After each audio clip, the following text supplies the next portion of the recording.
Hi, Kevin. I'm great. How are you? Good, good. Great to have you on. I'm excited to talk with you. Yeah, I'm. My apologies for last week. I kind of messed it up. Our Oh, first no worries. appointment. It's fine. I know things come up, All right. so All that's right. Cool. no worries. Okay, perfect. So yeah, I'll just give you a little format. It should take about 20 to 30 minutes. Just talk about Okay. yourself, company, kind of sort of the hardships of building your startup, maybe about launching on Kickstarter, how that was, and Yeah. then we'll go from there. I have a bunch of questions, but mostly it's kind of yeah. So I'll do a little quick intro on Okay. the that way we can get Sounds great. started. And then yeah, so in your company's you say Air Video? Yeah. The Okay. company Air Video. We call our product just Air. Okay, perfect. So hey everyone, welcome to the show. Today we have Pablo from Air Video. So how are you feeling, Pablo? Hi. I'm great. Thanks for having me. Perfect. So Pablo, can you talk to us a little bit about yourself and then maybe a little bit about your background? Yeah. Sure. My name is Pablo. I am originally from Germany. I went after finishing high school. I went to the Netherlands to study. I did a study called Creative Technology. While doing that study, I have come up together with some friends with this idea of throwing cameras to capture aerial footage um, in a new way, and we've started and built our company around that idea of a product. And in the meantime, I've moved back to Germany, and from here we're now running this company, Air Video. And then, okay, perfect. And when did that love for that I guess photography or filming happen? Was it early in your life? Was it something you grew up with? Um, I mean, I was always intrigued by it, and I always found it fascinating, videos and photos of any kind. But I haven't really been super passionate about. I never had a super cool, great camera. I've had GoPros and I've used that before for like snowboarding and like the typical things. And the real deep interest and like passion with photography and videography kind of came about with that project. And yeah, Okay. And then that was how around about long two ago? years Yeah, ago. how long ago did you start Air Video? We came up with the first time we ever considered throwing a camera was like in December of 2015. Um, then nothing happened for a while, and then in like spring, summer 2016, we actually decided to take it serious, and we prepared our Kickstarter campaign, and then we launched on Kickstarter in September, October of 2016. So that I think was like the official birth of Air Video, and then it took a whole. And we can get into this later. It took another while until we actually had the finished product and everything was for real. And then when you first started the idea, and then when you I guess eventually launched a Kickstarter, what was happening between then? Like, were you guys just didn't? Were you guys all working? Were you guys not? You didn't know if this was going to be a real product. I know a lot of entrepreneurs have that issue where they have the idea, but they just don't launch. What were your thoughts behind that, or sort of like your Mhm. teammate? So me and my team members back then, we were all students at the time, so we were just busy with our study, and that is kind of like the perfect excuse to do things to the side because as long as you're still a student, it's fine. You can do what you like.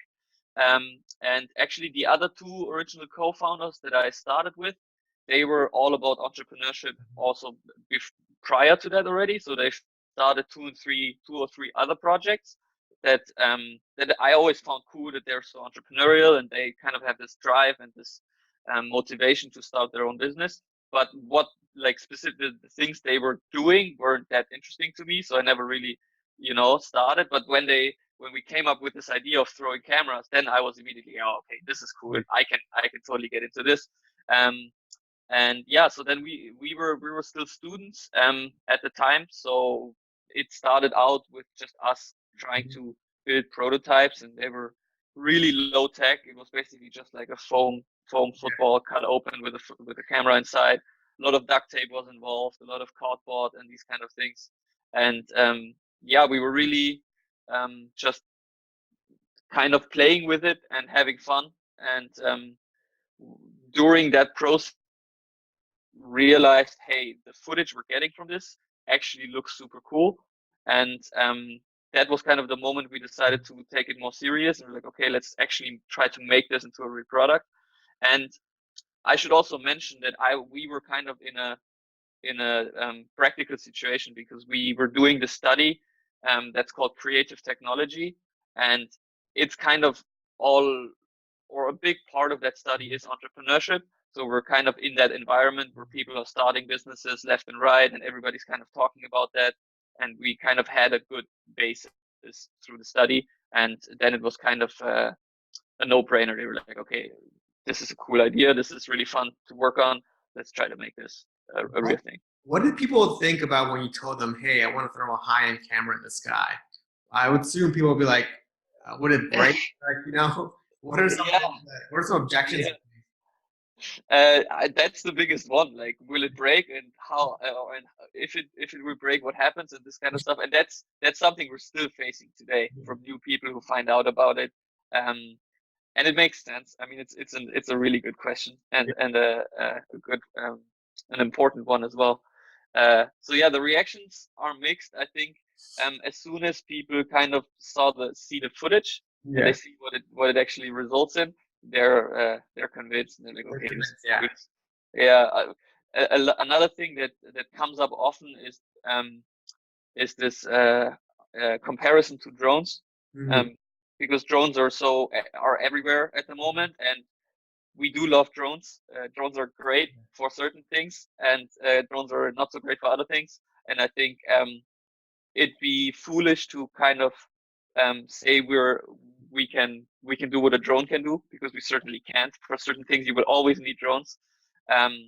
But yeah, our product has other benefits, and I like the comparison to a drone, but I also hate it. Because I think even for a drone, I think it's a different use case. With you throw it, so I think the angles that you get are going to be much different in a drone, which is linear. It's sort of like a gradual movement, where you have like the angular toss. And you do that in the drone. Exactly. Yeah, you get dynamic shots, and one of the things that I really love about our product is that you're kind of in the moment.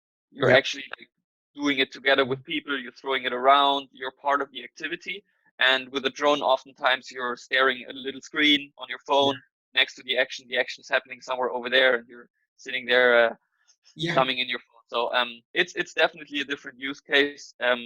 And yeah, drones are fantastic for certain things. And if you're in need of a very static linear shot or a tracking shot of a car moving, these kind of things, a drone will always be perfect for that. And if you're out about with your friends doing sports and action and running around in the park, yours is more interactive with everybody around you, whereas a drone is the one person doing the thing and everybody's just like looking at it. Where exactly. Around, everybody has a chance to play with it, and it's just so simple to use. And it's like after we played with drones before, it's like, okay, press this button, don't do this one. It's like, oh crap. Yeah, exactly. Ours is much easier to share with friends. Exactly. And I think that's what makes it inherently a viral product or a good product, because people are like, oh, I can just share this with friends. Okay. Yeah, exactly. And then can you talk to us a little bit about, when you guys decided, hey, we really want to take this serious? Are you guys engineers by background?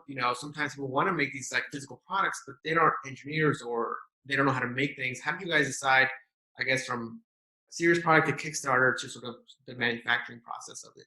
Yeah. So we did have a certain background from our study.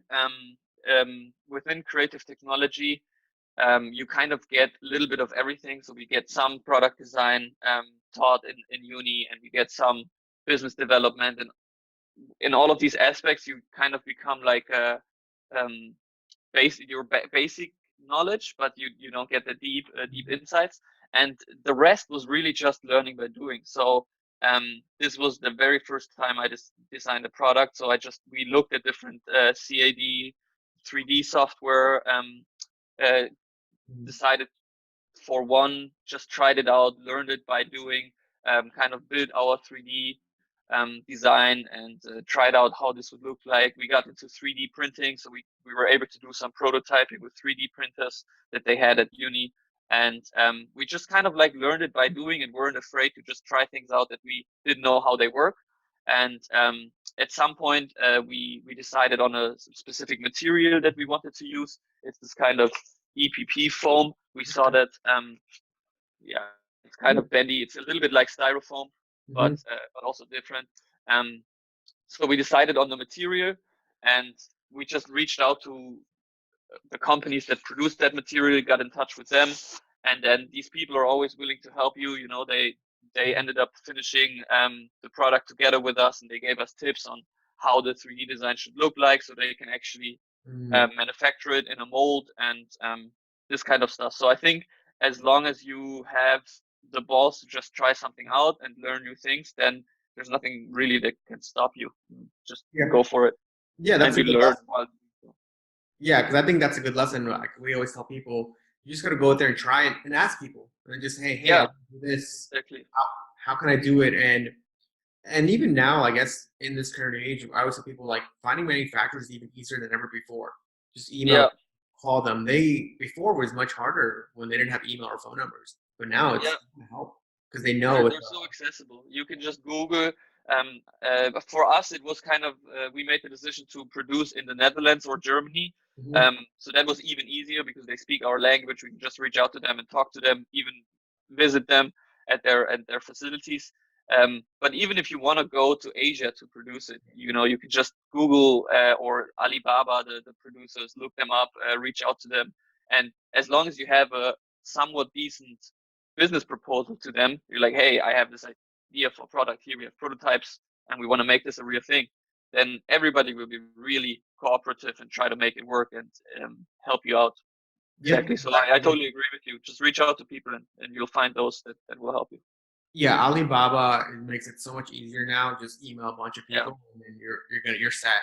And exactly. you see this on all the time now here in the U.S. with Amazon and FBA. There's a whole industry on just Alibaba to Yeah, Amazon because it's just so easy now, and that's why like it's easy, but also makes products like yours better because when someone like yourselves and your team has engineered something unique, that gives you a competitive advantage that other people cannot replicate.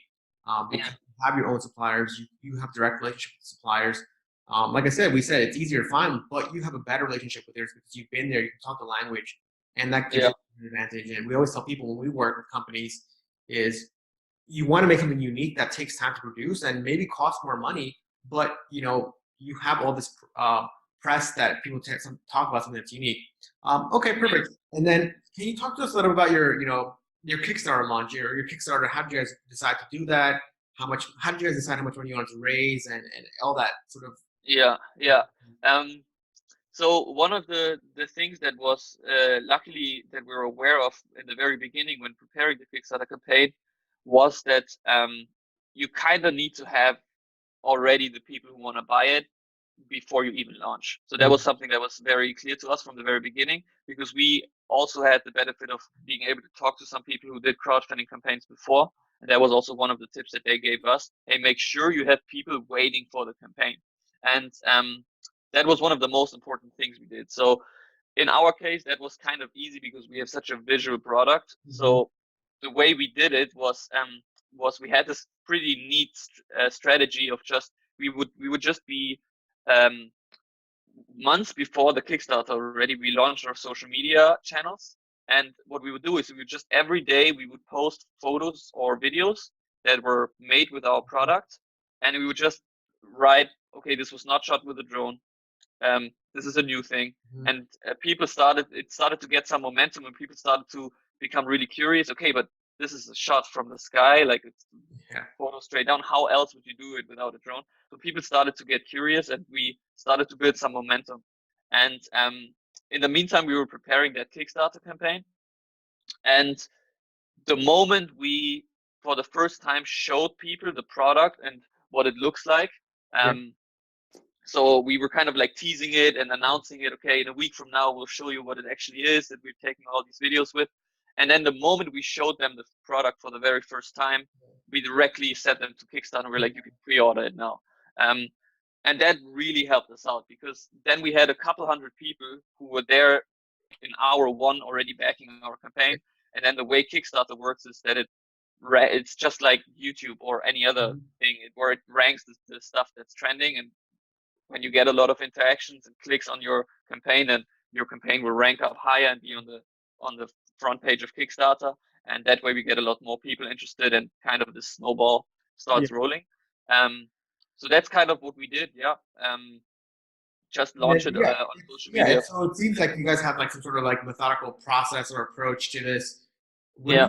When did you guys learn this, or did you read it online? Because most people I know sometimes would launch Kickstarter and just be like, okay, here's my video, and then are kind of wondering what's going on, right? Yeah. Yeah. Um, I don't know. I think it just kind of like made sense that, I mean, we also, as I said, we talked to some people who did Kickstarter before. So they were able to tell us. We did our research. So we really looked into Kickstarter and we looked at all of the other campaigns, which campaigns are working well. What are the videos looking like, what they're doing, what is all included in a campaign? Because next to the video, of course, you need to, you know, just be sure that you give the people all the information that you have and that you can give them, and be completely transparent and open about it. Because you always have to put yourself in the perspective, or put yourself into the perspective of those people who could potentially be backers. It's a high risk thing for them, especially with a product like ours that's kind of crazy and out there and could totally go wrong. So what information do I need to give to the people so they are willing to give me 50 euros and wait for 6 months to get this product? So that's kind of the questions we asked ourselves. We put a lot of effort in our Kickstarter campaign. We actually wanted to, we had like 3 launch dates and we were never ready. So we're like always kept pushing the launch date back until we were finally ready, and we're like 100% convinced with the video, and everything about the campaign was perfect. Yeah, and then we launched it, and we're just like promoting it, reaching out to media. So it's not that you launch this on Kickstarter and everything happens by themselves. Like, you really need to, every single day, we were contacting blogs and websites and people who have GoPros, and putting a lot of manual labor into getting this campaign to grow bigger. In terms of the money we needed, it was really like a rough estimate. So at the time before we launched the campaign, we were already in touch with the manufacturer. We kind of had prepared everything, and we got a quote for them for the molding. And there's like several pieces to our product, so there's a couple of different molds. So we're just kind of like adding those costs up and putting in a little bit of a buffer, and then we're kind of trying to estimate how much money we would need for software and other stuff. But it was really a rough estimate, and we ended up getting to a number that was 70,000 euros. In the end, we got 123,000, but like, it was really lucky that we got, because 70,000 would not have been enough. We definitely spent more money than we thought. So we were lucky that we got more than 70,000, because with just 70,000, it would have been really close. Yeah. So maybe that's also a piece of advice, like ask for more money than you think, because there's always stuff that comes up that you didn't calculate. There's always stuff, and even just running the business, I don't think people sometimes realize as an entrepreneur how much software costs nowadays. Just running your own websites, processing credit cards, like even something like Kickstarter, they take a fee on that because they process the credit card. Exactly. Just like they take a big fee. That's actually really substantial. So that's also something that you have to calculate in. Of course, they take a fee, and then the credit card provider takes another fee. Any sort of little fee, like a lot of entrepreneurs forget, even when. So we do a lot of e-commerce websites, and we tell Shopify takes a fee, and then there's also like credit card fee, and that's just money that you'll never see, and people only see the raw price. But then for it's $50 or 50 euros, it's like you're maybe getting 40 to 45, depending on all the subscription stuff that you're paying for the items. Yeah, exactly.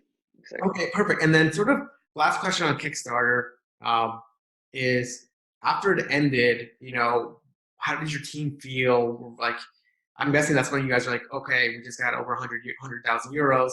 Time for the real work to start. And exactly. That was when it actually started to become really serious, because then all of a sudden, I mean, also to put it in perspective, I'm still a student, and 100,000 euros is crazy amount of money to be, and it comes with a lot of responsibility, because it's not only that you get 100,000 euros, it's also that you get 2,000 people waiting on you. Mhm. They're in your neck. They're like, we want this product now. We paid for it. And that puts a huge amount of pressure on you, and makes the whole thing really real. All of a sudden, you're like, okay, now I need to deliver. Now I need to actually make this product. So then the real work started. Yeah, we got our molds done, and yeah, and then also the first real, problems arise, and there's things that go wrong, and you start to make this product, and then you go to the producer and you get the very first ones that come out of the mold, and you try them out, and all of a sudden they break way too easily. You're like, oh shit, there's 2,000 people waiting. Can I curse on this? I don't know. Yeah, But you can. Yeah. okay, cool. So yeah, we're like, there were some scary moments, a lot of ups and downs, and things don't work out the way you thought they would, and everything takes longer, and then people are uh, are on you all the time, Mhm. writing emails. Hey, when am I gonna get this? And you're like, okay, hold on, we need to figure some stuff out. There's things going wrong, and then you need to communicate to the backers. So it's stressful times, but also like really cool times, because so much stuff is happening, and you're trying to make this product into a real thing. Um, yeah, Yeah, because sometimes like urgency and timelines help you guys get better and quicker and faster. Um, definitely, yeah. definitely. So if we wouldn't have had the 2,000 people waiting for the product, Mhm. it for sure wouldn't have happened that quickly. And I say quickly in Yeah. quotation marks, because everybody who backed our campaign knows that we Yeah. were delayed by 6 months, you know. Yeah. But if we wouldn't have had that pressure, it would have been a much longer process for sure. Exactly. Yeah, Exactly. Yeah. Deadlines are always good. Like it's annoying sometimes to have deadlines, but they make you it constraints and deadlines, I think, make you more creative. It's kind of like yeah, with anything. It's like when you have no cash, when you have no money, you have to be creative with marketing. Like versus yeah, millions of dollars, you can just sort of say, "Hey, we're just going to spend it on X, X, and X." But when yeah, you have no money, that's when you have to think, "Okay, me as an entrepreneur, how do I make money?" Because most companies out there, I always tell people, almost 99% of the companies never raise funding. It's that 1% that you hear that raise funding. yeah, Sort of what people think about, but most companies survive without ever raising a dollar. It's the founders taking their cash from their pocket and saying, "Let me put it into my business." yeah, yeah. Perfect. And I think that's the most healthy way to do it, Yeah. and also the most fun, because you can just you have all the power to it, and you Mhm. don't have any investor that you need to report to and make sure he's happy, and all of these things that come with Yeah. And having also, an I think your investor. employees. I think you also too your employees can appreciate that it's your money and they want to work for you because they believe in your idea and they're not just wasting random money that is just there for to spend. Uh, Yeah, yeah, exactly. And the crowdfunding is a really great place to start, yeah. um, because yeah, you're able to raise some money Mhm. by just getting pre-orders basically. Yeah, it's just Um, pre-orders. Yeah, it's not really. Yeah, people think Kickstarter is like a raising money, but it's just pre-orders to help you. it's just pre-orders. Yeah. Yeah, nobody on Kickstarter is just giving you money for Yeah. your idea. No, they expect something in return, and they're really serious about it. Rightfully so. I mean, Yeah. it basically is just a pre-order, with the difference that you have this platform in between that takes a cut of it. Yeah. Um, but I'm already thinking about our next product now, and I want to do a campaign again, a pre-order campaign, but I'm not entirely sure yet if I will run it again on a platform like Kickstarter, because Yeah. by now I kind of have my own platform, and I have my own audience and customers and all of these things that I could kind of do a crowdfunding campaign, but do it independently, to where I don't have to, pay 5% to Kickstarter, but can do it by myself. And yeah, Yeah, you have your own community, your own website that people will just find you, and even yeah, people maybe, yeah, you'll make a little bit more money. But okay, yeah, perfect. So I guess like now that you've done the Kickstarter, done everything like that, how are you guys doing today? And what's the kind of the future? You just talked a little bit about that right now with you have another product, but how's yeah, you doing right now since the launch yeah. of Kickstarter? So since the launch on Kickstarter, a lot of stuff has happened, also team-wise. So actually, all of the other original co-founders that I initially started with have actually left the project to pursue other things. Not because they didn't like it anymore, but more because they had other projects at the same time that were also interesting to them. So they decided to spend their time there. For a short time, I was doing it by myself then, and now I've kind of gathered this new team around me with a few people that will help me. and we've moved from the Netherlands to Germany. That has a bunch of personal reasons why I wanted to go back to Germany, but we're now in Germany. Yeah, we have our web shop where we do B2C direct sales through our online shop worldwide. We've just produced another really big batch of products. Just introduced a fourth new color, and we're kind of like at the same time we're looking how far we can push this, because we've sold a few thousand of them now, but we're 100% sure there's way more people out there who need to know about this and could buy our product. And then at the same time we're trying to stay on the cutting edge of innovative camera gear, design new products, make new things. And we're kind of in this transition right now of going from like a single product to actually making it a sustainable business that has more than just this one product. Because as you said earlier, we have this great advantage that we're the only ones doing something like this. But that is not granted. Anybody could come along and make a similar product. And the only way to really make this a long-term sustainable business is to come up with new products, make new things, really build the brand and the community. And that's what we're doing at the moment. Yeah, exactly. Like you have like what we call when we do like we call like a hero product, your main product, and then you have like other products you can sell because you have the customer base and you've already started to acquire them through your other channels, B2B direct consumer. Now you want to sell them more things because it's easier to acquire them. They trust your brand, they trust your product, and now they probably want more. Okay, perfect. That's good. And then are you guys doing? So I'm saying you guys do a lot of B2B outreach to stores, or like I know you saw you partner with FIFA. Is that, do they come to you? Do you call them? How does that work? No. So the thing with FIFA, we're not really partners with FIFA, but FIFA or whatever marketing agency they have who promoting their new video game, or making the video about it, they just reached out because they wanted to use our product for specific shots.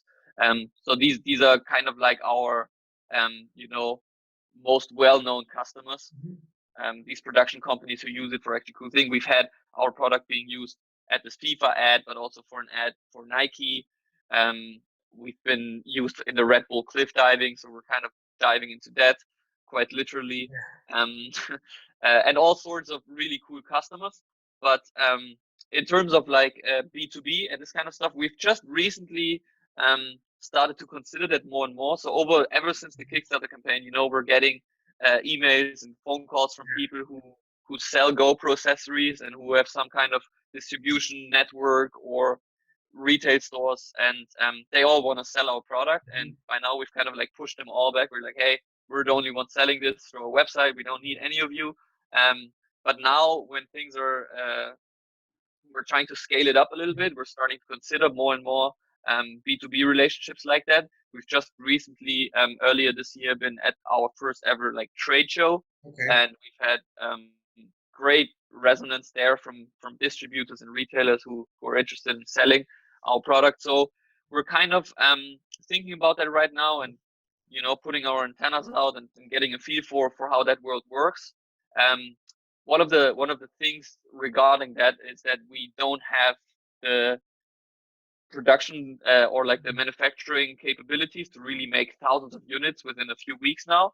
So it all takes a little bit of time still. So that's one of the things we have to keep in mind, but we definitely want to get into that world and eventually want to, get our product into like the shelves of retail stores and other online shops.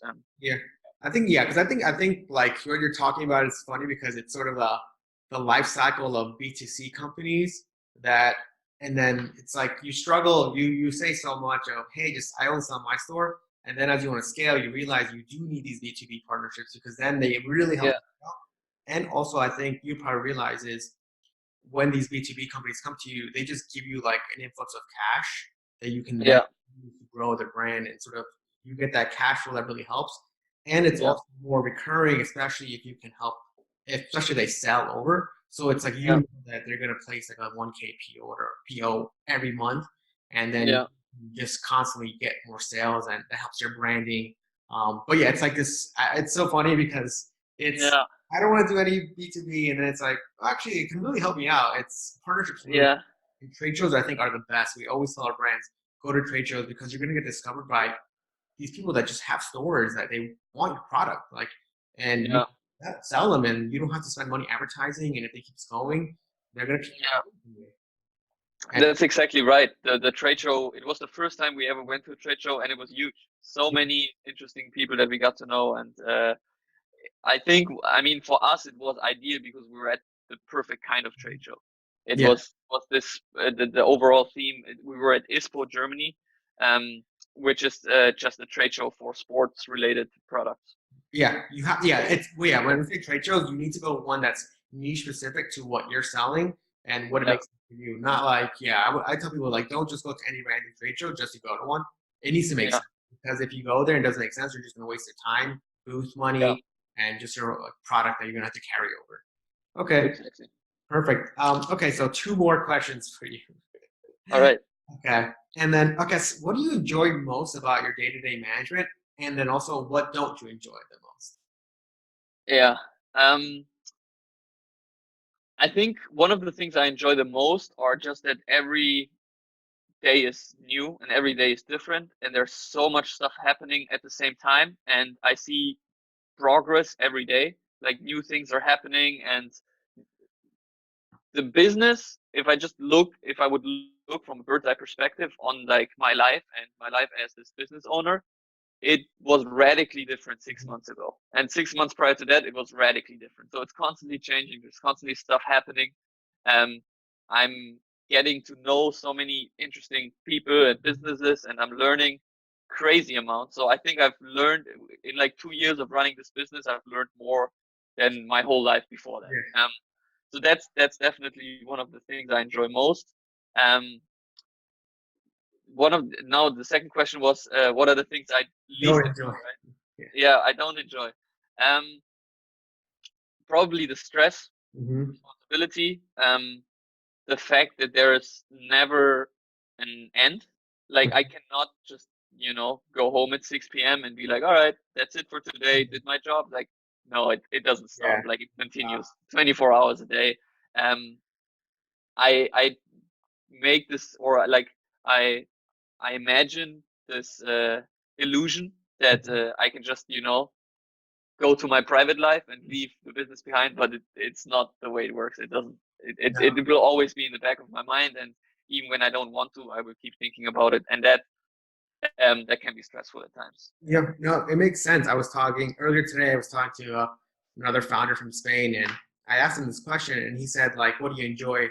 And it's like, "Oh, he's like the freedom," but like it's similar to what you just said. It's like there's freedom, but it's like you can't never really use it fully because it's always on the back of your mind. But yeah, you have the freedom every day to do whatever you want, but that's a gift and a curse. It's Exactly. you Yeah. can Yeah. do Yeah. nothing, and nothing happens for your company, and then it's Exactly. like, okay, like then that leads back to the stress, because if nothing happens, it's your fault and you're stressed out. And then it's like Yeah. this whole never Yeah. ending cycle with yourself. Exactly. And in the end, you're responsible for everything. Yep. Exactly. Whatever goes wrong, it's your fault. It's your fault, and you have to fix any issues, and you have to be there in place to sort of give people advice on how to change things. And like you Yeah. said, a lot of times they come to you, you entrepreneurs, as founders, and say, hey, Pablo, what should I do? And you're just like, this is my first time ever hearing this problem, but Yeah. let me figure out what you need to do to figure it out. Yeah. Like, Exactly. okay, Pablo, that's such a good idea. You're like, okay, I'm hoping it works. Yeah. Yeah. Exactly. It's a good way to put it. Okay, perfect. And last question, second to last question, sorry. Are you guys hiring for any positions out there that people might be interested in joining, or where would they go to apply to you to work for your company? Yes, we're definitely always looking for motivated people who can help us out. We're specifically looking for somebody at the moment who can help us with content creation in all forms and kind of do. We're looking ideally for this like all-rounder marketing person who can edit video, do graphic design, maybe do some web design, do some social media postings, this kind of stuff. Um, but also any other field. I encourage your viewers and listeners to reach out to us with any kind of proposal for a position. Um, the easiest way is, I guess, to either email info@airvideo.com or me directly at pablo@airvideo.com, or even reach out to us via any of the social media networks. You will always be either talking to one of the founders directly or get forwarded to one of us. So if you know our brand and website and social media, you should be easy to get in touch with us. Okay, perfect. So Pablo's looking for someone to help them with their content creation, maybe social media posting, and then I'm assuming the position is probably available. But like I said, if their right candidate applies, they'll make a position available because they know they want good talent. Exactly. And then last question, where can we go to learn more about yourself or your brands, like your own Twitter account, your own Facebook page, or maybe the community online? Yeah. If you want to know and find out more about myself personally, I'm most active on Instagram. That's pablo.air. That's pablo.aer. That's my personal Instagram account. If you want to find out more about the brand, check us out on Instagram as well. Video. I'm doing these weekly update videos on IGTV. I'm diving into IGTV head on, and I'm trying to make that work. And so every single week, I'm uploading a short video with behind the scenes updates on me running my business and everything that goes along with it. We also on Facebook and Twitter, but most active definitely on Instagram. And other than that, airvideo.com is the website, and you can find all info there as well.